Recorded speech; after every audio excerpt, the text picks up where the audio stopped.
ఈ రోజు వేకెన్సీ వచ్చేసరికి ఓబర్ కంపెనీ నుంచి ఈ యొక్క వేకెన్సీ అనేది రావడం జరిగింది అనమాట మనకి. సో డేటా అనలిస్టిక్స్ స్పెషలిస్ట్ గా మీకైతే చేయడం జరిగింది. సో హైదరాబాద్, తెలంగాణ, భారతదేశంలో ఉంటుందన్నమాట ఈ యొక్క కంపెనీ. సో 15 గంటల క్రితమే ఈ యొక్క వేకెన్సీ అనేది రిలీజ్ చేయడం జరిగింది.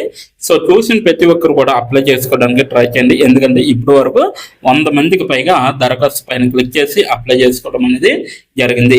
ఈ యొక్క వేకెన్సీ అనేది లింక్డ్ఇన్ ద్వారా మనకి రావడం జరిగింది కాబట్టి ప్రతి ఒక్కరు కూడా అప్లై చేయడానికి ట్రై చేయండి. ఫుల్ టైం వర్క్ అనమాట.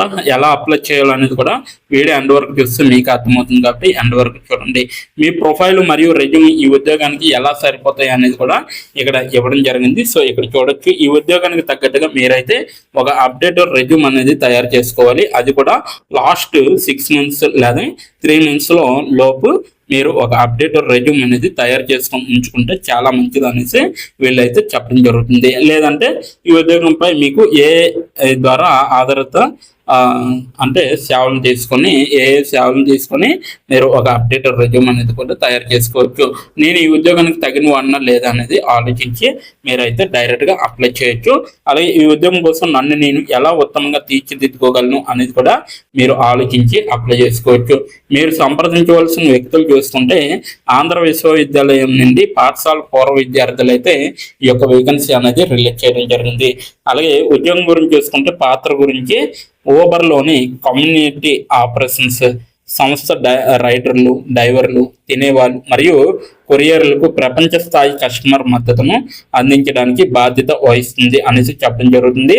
ఓబర్ కమ్యూనిటీ ఆపరేషన్స్ సంస్థలోని డేటా అండ్ అనలిస్టిక్స్ బృందం సభ్యులు నివేదికలు లేదా డాష్ బోర్డులు వంటి విశ్లేషణాత్మక పరిష్కారాలను మరియు కార్యాచరణ సామర్థ్యాన్ని మెరుగుపరిచే స్కేలబుల్ కస్టమర్ మద్దతులను ప్రారంభించే మరియు కార్యాచరణ బృందాలు ప్రపంచ స్థాయి కస్టమర్ అనుభవాన్ని అందించడంలో కూడా సహాయపడే కార్యాచరణ అంతర్దృష్టులను అందిస్తారు అనేసి చెప్పడం జరుగుతుంది. అలాగే అభ్యర్థి ఏం చేస్తారంటే ఇక్కడ ఇవ్వడం జరిగింది. ఇంటర్మీడియట్ నివేదికలు అండ్ డాష్ బోర్డులను సంభావితం చేయండి మరియు నిర్ధారించండి అనేసి ఇవ్వడం జరిగింది. డేటా సెట్లు మరియు కార్యాచరణ బలహీనతలతో ధోరణులను గుర్తించే విధంగా ఉంటాయి. అలాగే డేటా మరియు అంతర్దృష్టులను ఉత్పత్తులపై వ్యాపార లోతైన పరిశోధనలకు మద్దతు ఇచ్చే విధంగా కూడా ఉంటారన్నమాట. కొత్త ప్రక్రియలు ప్రభావాన్ని కొలవడానికి సహాయం చేసే విధంగా ఉంటారు. అలాగే డేటా మరియు అంతర్దృష్టులను ఉత్పత్తిపై వ్యాపారంలోని లోతైన పరిశోధనలను చేయండి అనేసి చెప్పడం జరుగుతుంది. నిర్ణయం తీసుకోవడంలో సహాయపడడానికి గణాంక సాధనాలు మరియు నమూనాలను రూపొందించండి అనేసి కూడా చెప్పడం జరుగుతుంది. నివేదికలు మరియు డాష్ బోర్డులను ఆటోమేట్ చేసే విధంగా ఉండాలి. అలాగే అభ్యర్థించే వారి నుండి మద్దతు ప్రశ్నలు అనేవి మీకు ఉంటాయి అన్నమాట.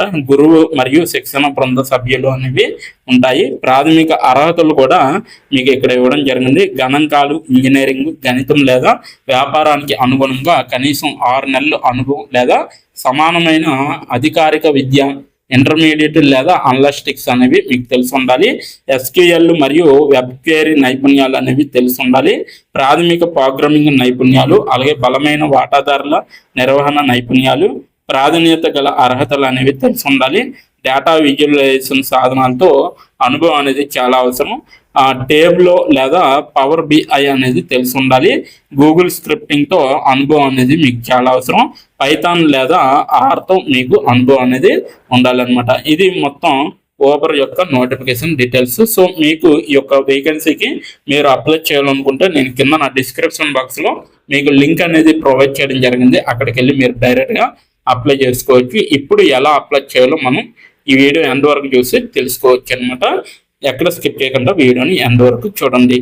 ఇప్పుడు ఎలా అప్లై చేయాలో మనం తెలుసుకున్నాం. డిస్క్రిప్షన్ బాక్స్లో ఇచ్చిన లింక్ మీరు ఓపెన్ చేయగానే మీకు ఈ విధంగా నోటిఫికేషన్ అనేది ఓపెన్ అవుతుంది. ఇక్కడ మీరు ఈజీ అప్లై పైన క్లిక్ చేస్తే మనకి నెక్స్ట్ పేజీ అనేది ఓపెన్ అవుతుంది. ఇక్కడ నెక్స్ట్ పేజీలో అప్లై టు అని ఉంది కదా, అక్కడ దాని పక్కన కంపెనీ నేమ్ అనేది రావడం జరుగుతుంది. ఏ కంపెనీకి అయితే అప్లై చేస్తున్నారో ఆ యొక్క కంపెనీ నేమ్ అనేది రావడం జరుగుతుంది. దాని తర్వాత మీరు మీ యొక్క ఈమెయిల్ ఐడితో లింక్డ్ఇన్లో లాగిన్ అయ్యి ఉండాలి. అలా అయ్యి ఉంటే మీకు ఈమెయిల్ ఐడి కూడా కనబడుతుంది. ఫోన్ కంట్రీ కోడ్ అనేది కూడా కనబడుతుంది. అక్కడ మీ యొక్క ఫోన్ కంట్రీ కోడ్ని మీరు ఎంటర్ చేయాలి. మనది ఇండియా కాబట్టి +91 అని ఉంటుంది. మొబైల్ ఫోన్ నెంబర్ ఉంది కదా, అక్కడ కూడా మీ యొక్క పర్మనెంట్ మొబైల్ నెంబర్ అనేది ఇవ్వాలి. తర్వాత మీరు నెక్స్ట్ అనే ఆప్షన్ పైన క్లిక్ చేయాలి. నెక్స్ట్ పేజీకి తీసుకువెళ్తుంది. ఇక్కడ మీరు మీ యొక్క రెజ్యూమ్ అనేది అప్లోడ్ చేయాలి. డాక్యుమెంట్లో కానీ పీడిఎఫ్లో కానీ రెజ్యూమ్ని అప్లోడ్ చేయాలి. మినిమం రెజ్యూమ్ అనేది 2 MBలో ఉండాలి. అప్లోడ్ చేశాక నెక్స్ట్ అనే ఆప్షన్ పైన క్లిక్ చేయాలి. మనల్ని జాబ్కి కావలసిన కొన్ని క్వశ్చన్స్ అడగడం జరుగుతుంది. అవి ఏంటంటే ఇప్పుడు చూడండి, మీరు how many years of work experience అని అడుగుతుంది. ఎక్స్పీరియన్స్ లేకపోతే నో ఎక్స్పీరియన్స్ అనేది మీరు మెన్షన్ చేయాలి. ఎస్ ఆర్ నో అనేది. అది కూడా ఎటువంటి ఎక్స్పీరియన్స్ అవసరం లేదు అని అప్లికేషన్లో మెన్షన్ చేస్తే అప్పుడు మీరు నో ఎక్స్పీరియన్స్ అని టైప్ చేయాలి. ఎక్స్పీరియన్స్ ఉన్నవాళ్ళు కంపెనీ నేము, ఏ కేటగిరీలో వర్క్ చేశారు, కేటగిరీ నేమ్ అనేది ఇవ్వాలి.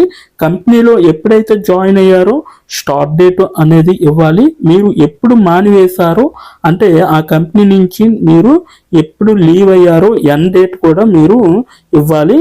CTC total package of year అంటే మీకు పర్ ఇయర్కి ఎంత ప్యాకేజ్ వచ్చిందనేది కూడా మీరు మెన్షన్ చేయాలి. ఎక్స్పీరియన్స్ లేని వాళ్ళు company name, starting date, end date, CTC ఇవేమీ ఇవ్వక్కర్లేదన్నమాట. నెక్స్ట్ వన్ చూసుకుంటే what is your level of proficiency in English అంటే మీకు ఇంగ్లీష్లో ఎంత ప్రావీణ్యం ఉందో వీళ్ళైతే అడగడం జరుగుతుంది. ఎక్సలెంట్ అయితే ఎక్సలెంట్, గుడ్ అయితే గుడ్, యావరేజ్ అయితే యావరేజ్, బిలో యావరేజ్ అయితే బిలో యావరేజ్, ఇలా ఇచ్చిన పాయింట్స్లో ఏ ఒక ఆప్షన్ని మీరు సెలెక్ట్ చేసుకొని మీరైతే అక్కడ మెన్షన్ చేయాలి. నెక్స్ట్ పాయింట్ చూసుకుంటే హౌ మచ్ శాలరీ ఎక్స్పెక్టేషన్స్, ఈ కంపెనీ నుంచి మీకు ఎంత శాలరీ కావాలనేది అడగడం జరుగుతుంది. అది కూడా మీరు మెన్షన్ చేయొచ్చు. నెక్స్ట్ పాయింట్ చూసుకుంటే how did you see this job అంటే మీరు ఈ జాబ్ని ఎక్కడి నుంచి చూసారో అని అడగడం జరిగింది. సో మీరు యూట్యూబ్ అయితే యూట్యూబ్, ఫేస్బుక్ అయితే ఫేస్బుక్, ఇన్స్టాగ్రామ్ అయితే ఇన్స్టాగ్రామ్, లింక్డ్ఇన్ అయితే లింక్డ్ఇన్, నౌకరీ అయితే నౌకరీ. సో ఈ 4 అంటే ఈ 5 రకాలలో మీరు ఎక్కడి నుంచి అయితే ఈ యొక్క జాబ్ పోస్టింగ్ని చూసారో సో అది మీరు మెన్షన్ చేయాలి. నెక్స్ట్ వన్ వచ్చేసరికి మీకు బ్రీఫ్ యువర్ సెల్ఫ్ ఇంట్రడక్షన్ అని ఉంటుంది. అక్కడ మీరు ఒక 5 or 10 లైన్స్ మీకోసం మీరు రాస్తే సరిపోతుందన్నమాట. ఫైనల్గా మీరు సబ్మిట్ యువర్ అప్లికేషన్ ఆప్షన్ పైన క్లిక్ చేస్తే మీ అప్లికేషన్ అనేది కంపెనీ వాళ్ళకి చేరుతుంది. మీ రెజ్యూమ్ని చూసి అలాగే మీ స్కిల్స్ని చూసి మీ డీటెయిల్స్ అన్నీ చూసి డైరెక్ట్గా మిమ్మల్ని కాంటాక్ట్ అవ్వడం అనేది జరుగుతుంది. లేదా మీరిచ్చిన ఈమెయిల్కి ఇంటర్వ్యూ మెయిల్ పంపడం జరుగుతుంది అన్నమాట. అలాగే మీరు ఎప్పటికప్పుడు మీ యొక్క ఈమెయిల్ని చెక్ చేసుకోవాలి. సో ఇదన్నమాట మొత్తం అప్లై చేయవలసిన ప్రాసెస్. నోటిఫికేషన్ పూర్తి డీటెయిల్స్ చూశారు కదా, ఇంకెందుకు ఆలస్యం, వెంటనే అప్లై చేసుకోండి. ప్రతి ఒక్కరు కూడా ఈ నోటిఫికేషన్కి అప్లై చేసుకుంటారని కోరుకుంటున్నాను.